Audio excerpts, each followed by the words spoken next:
is very, very important. It's very easy to get. You go to your city, village, or township clerk, you figure out who voted in the last 3 municipal elections. You can tell who voted AV, who voted on election day at the polls.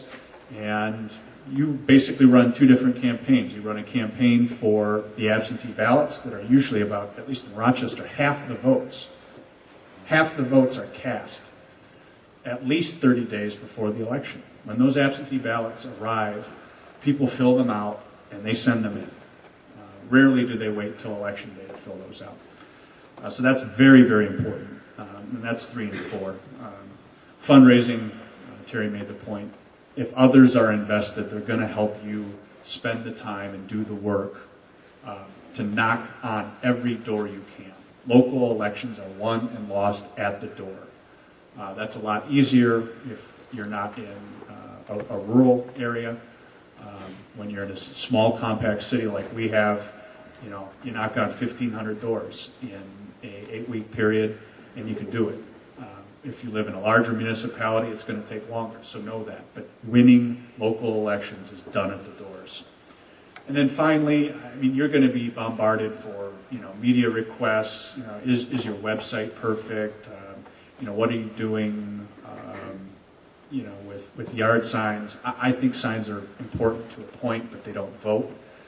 But don't get distracted by all those details, other than filing your campaign finance report. Focus on the 3 issues and taking those 3 issues to the doors. That's how you win local elections. That's how you get a functional majority, and you can do the sort of things that, fortunately, we've been able to do in Rochester. But that's the wizardry as I know it, and I don't think it's rocket science. So, and like Terry said, I'd be glad to talk to anybody who's thinking about running and what you're doing with your local campaign. I'd be honored to offer my thoughts. Thank you. I agree with everything they said, because they're right on. And they're both current or previous office holders, so the proof's in the pudding. One thing I just wanted to add is I think there's a little bit of a different dynamic for a smaller race, population-wise, than a larger race, population-wise. In the case of a community where the population's less than 15,000 people, everything that Jeff said, it's 100% right on the money. In the case of a community where the population is 90 or 100,000 people, money becomes a challenge when you're doing that. I'm right now, and one thing that I want to stress, it's important to start early. That was one thing that was just touched on that I don't think was really elaborated on. I'm not going to be running for office in this cycle. However, I am already working on creating a slate of people who will run this cycle. And what I'm trying to do is find a handful of people who are willing to run, who are willing to invest the effort, most importantly of which is shoe leather, as Jeff pointed out, going door to door. And we're going to run them as a slate. That allows us some efficiencies in advertising. It allows us to consolidate marketing efforts and reduce our costs, yet still get out our message, as opposed to if each one of them was going to run their own separate campaign. It's very difficult to direct mail to 70,000 households when you're not receiving big backing from organized labor. So keep that in mind. I just want to put that out there as an option for those of you that live in larger communities, that it's okay to consider teaming up with other conservatives or other like-minded people who share the same values, as long as you're all comfortable with running on the same 3 ideas as Jeff pointed out earlier. I think success can be had there, and there definitely are some efficiencies of scale to be had. So I just want to encourage all of you, regardless of what size community you live in, to consider taking on the challenge. Very good. And the next question we have is more of a policy question, budget question. It's regarding the use of emergency financial managers in counties and townships, and I guess what your opinions are on the use of those managers and what success or failure they've had. Well, we'll start with Simon and move down. First of all, I just would like to say that I'm completely in support of the legislature's most recent action on expanding the authority of EFMs in Michigan. There are a handful of experiences currently where EFMs have been appointed, and I believe that their ability to right the ship, so to speak, has been hindered by the previous limits in their authority. I hope that now with the new legislation that has been enacted, that even if those powers aren't exercised, just the ability to exercise those powers will make all the parties that were part of the problem become more willing to come to the table and offer up required amendments and changes to the way they do business. So I'm in favor of that. Obviously, the EFM is a last resort. However, the governor's trying to change the way of thinking with that. I think he's kind of using them now more so as a preemptive strike. When trouble's looming, when there's trouble on the horizon, he's not going to wait till the ship's 3/4 of the way in the water. As soon as he sees some water puddling up in there, he's going to dispatch it. At least I'm hoping that's what he's going to do. And I'm in favor of it, but obviously with some limitations on their implementation. I think Jeff probably is more of in a capacity to comment on that, seeing that he stands more to lose. It's unfortunate that EFM is required. I liken it to adult supervision for government. But it's necessary, and I think Simon's right on that. I think the threat of it now, a more robust statute, is going to bring parties to the table in ways that we haven't seen before. So I think the fear of application will exceed the number of times it's applied, in my view.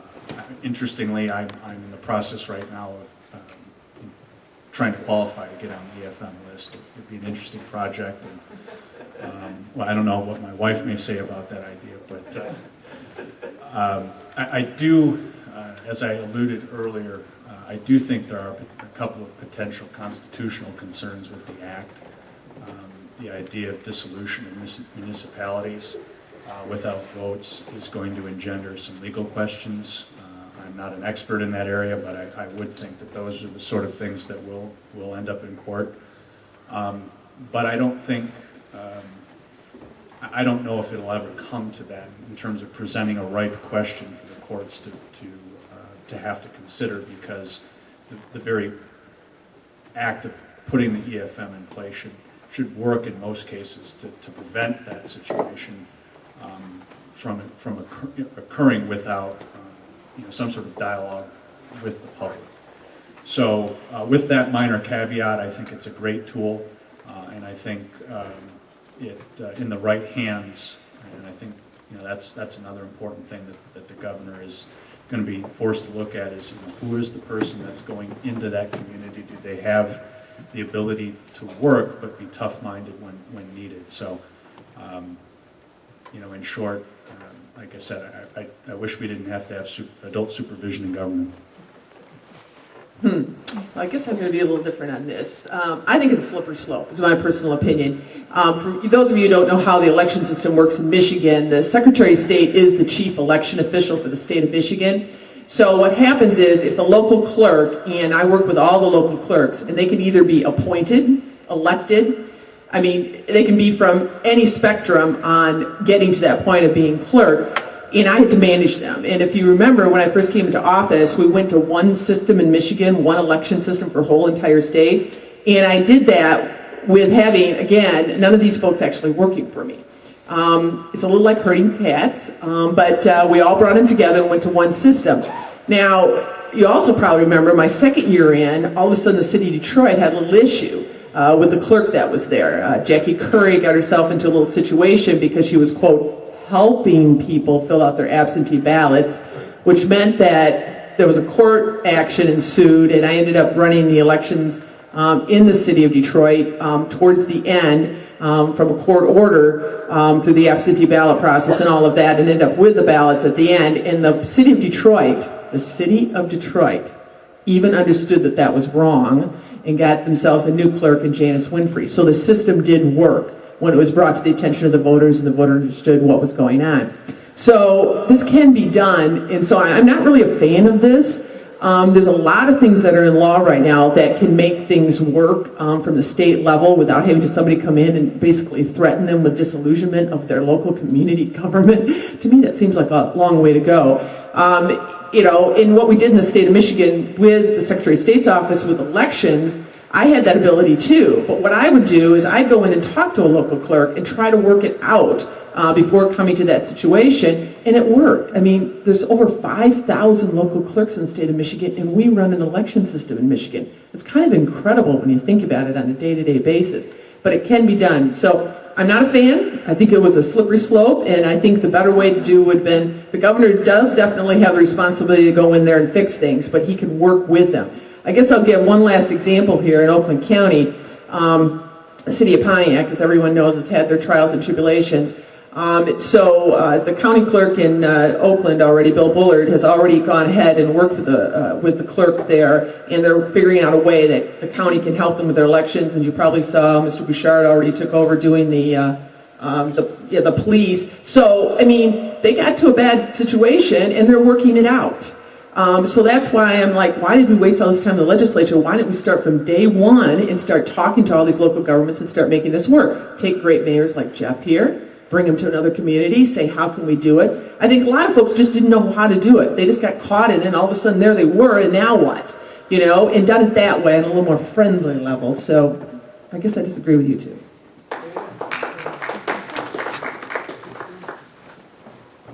We've got about less than 10 minutes right now. So I've got a few questions here. They're submitted, and we're going to do a quick rapid fire round. And this question, I think, is for Jeff because it's in his PowerPoint. What is the 80-20 principle? Please explain. Real quick, spend 80% of your time worrying about the big stuff. When I was talking about the details, you can get caught up in spending too much time worrying about what size bumper sticker to order. Forget that stuff. Worry about knocking on the doors, talking about the 3 issues, and raising the money.